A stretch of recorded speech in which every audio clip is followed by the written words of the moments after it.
Hola, soy Onelia Fontaines y en esta oportunidad me corresponde realizar la defensa del informe interpretativo titulado Técnicas de Evaluación y Pruebas Psicológicas. El informe está centrado en la evaluación psicológica, la cual es comprendida como un proceso que debería ser riguroso y multifacético. Su objetivo principal es comprender el comportamiento humano, que abarca no solo su actitud, sino el comprender las capacidades cognitivas y los estados de ánimo. Gracias a esta evaluación se puede validar y darle confiabilidad de manera imperativa a los diagnósticos. ¿Por qué? Porque va a permitir que estos sean precisos y haya una intervención efectiva al momento de realizar cada uno de ellos.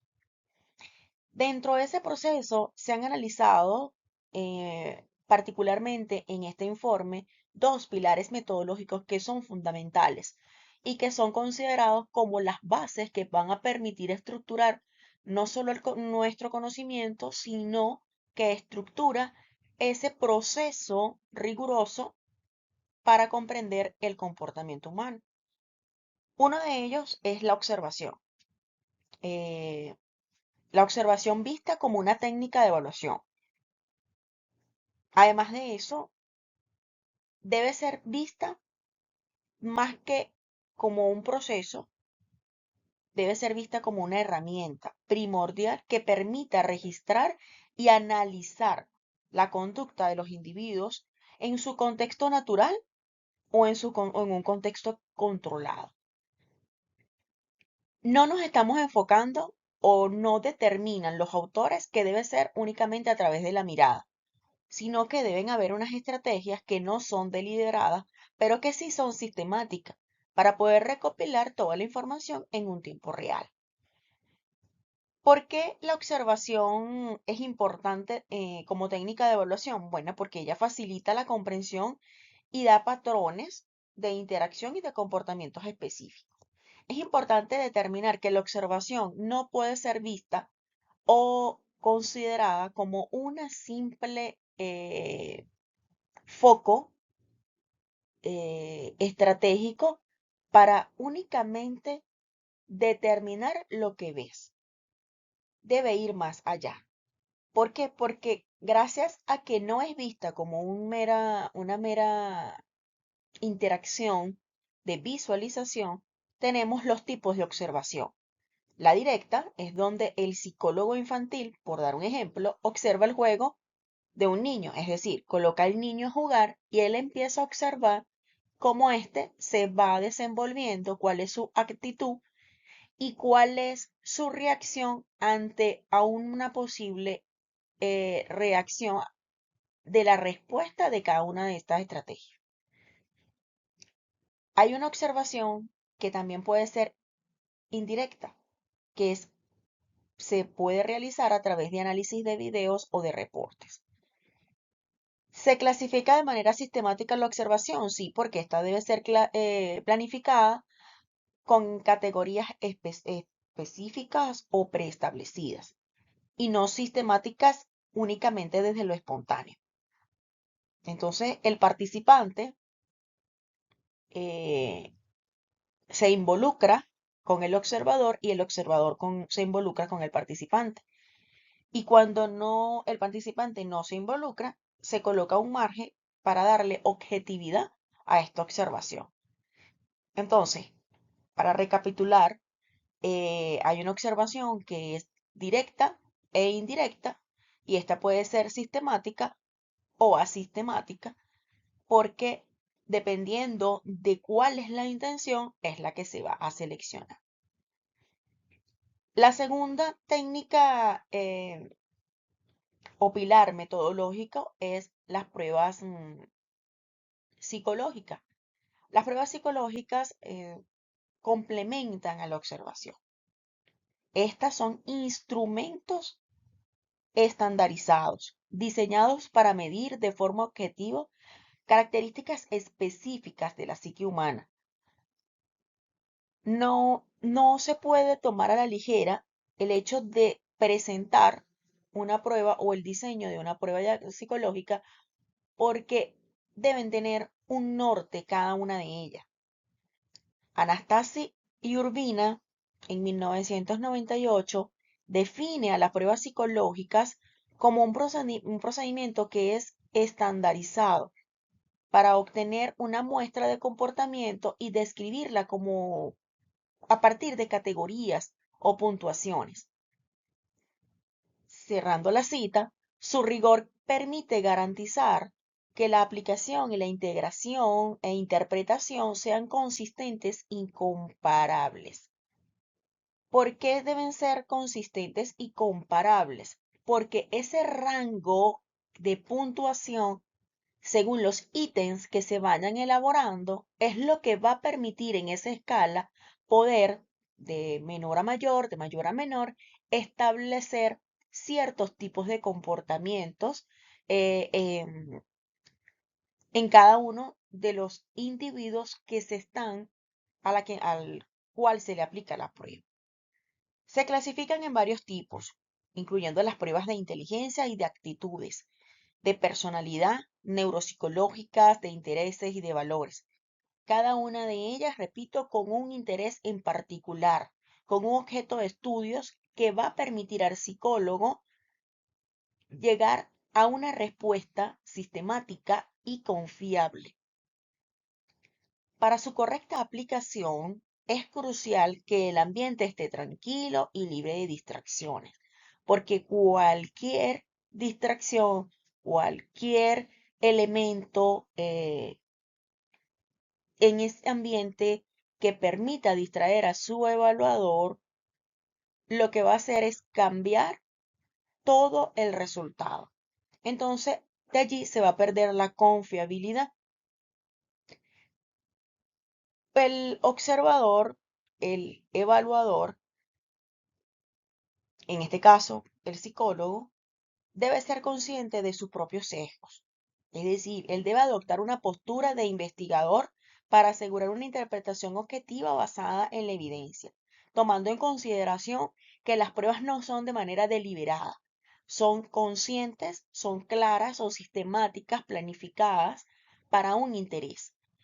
Y a partir de ello se debe cumplir la metodología que establezca el psicólogo a través de la prueba y de lo que quiera buscar lograr dar respuesta a ese participante en función a la prueba que le aplique. Entonces, él es un investigador y él es el que le va a dar la confiabilidad, la validez a la prueba, siempre y cuando cumpla con los parámetros establecidos. Ahora bien, si se le hace una sinergia o una integración, es decir, la idea fundamental de todo el informe es que haya una sinergia entre la observación y las pruebas psicológicas para que se pueda comprender cuál es la realidad y la importancia en un contexto de una evaluación comprensiva. Si combino, desde mi punto de vista, lo que es la riqueza contextual de la observación con la precisión cualitativa de las pruebas, me va a permitir una comprensión integral del funcionamiento psicológico. ¿Por qué? Porque no me estoy enfocando únicamente en lo que observo, sino que voy a ir más allá en cómo actúa, en cómo reacciona, en cómo tal vez está pensando. Y eso va a permitir que no sea una respuesta únicamente cuantitativa, es decir, que no se quede en la mera escala, sino que de manera cualitativa permita al psicólogo darle una interpretación de cuál es ese comportamiento del humano según a ciertas situaciones, eventualidades o experiencias de su vida.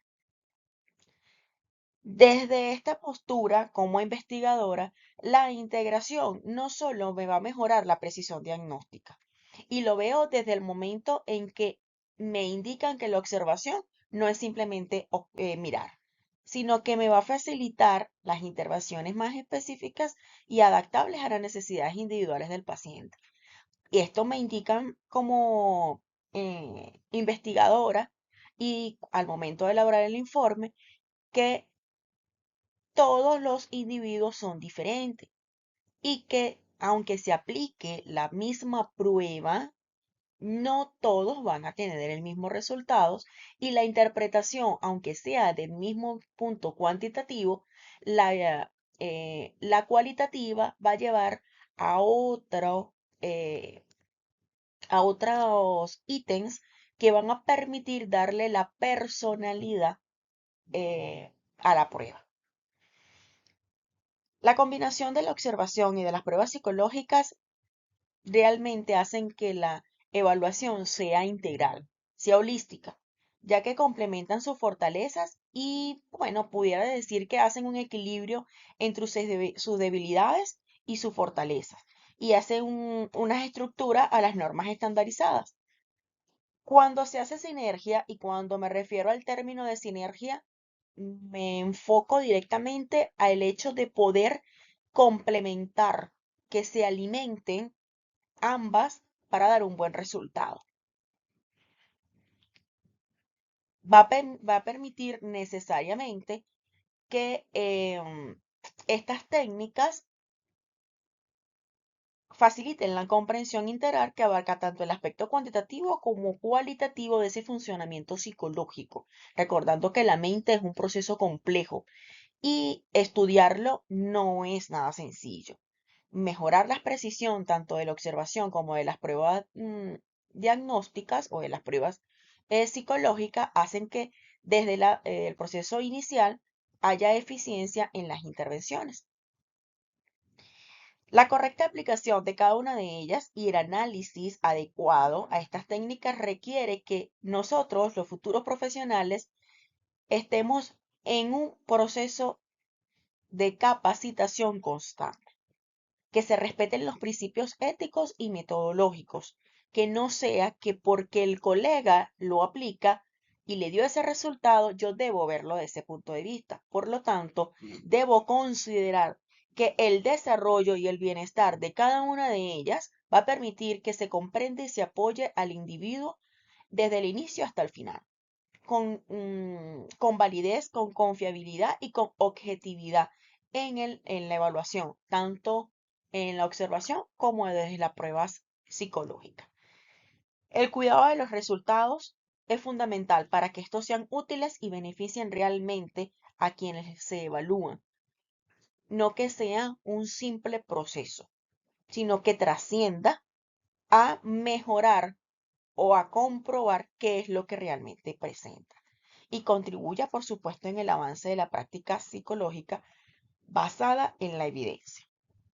Para finalizar, la correcta aplicación y análisis de estas técnicas requiere que nosotros, los futuros profesionales y los ya profesionales capacitados, respeten sus principios, consideren a la observación y a las técnicas de observación y a las pruebas psicológicas como un proceso ético y metodológico.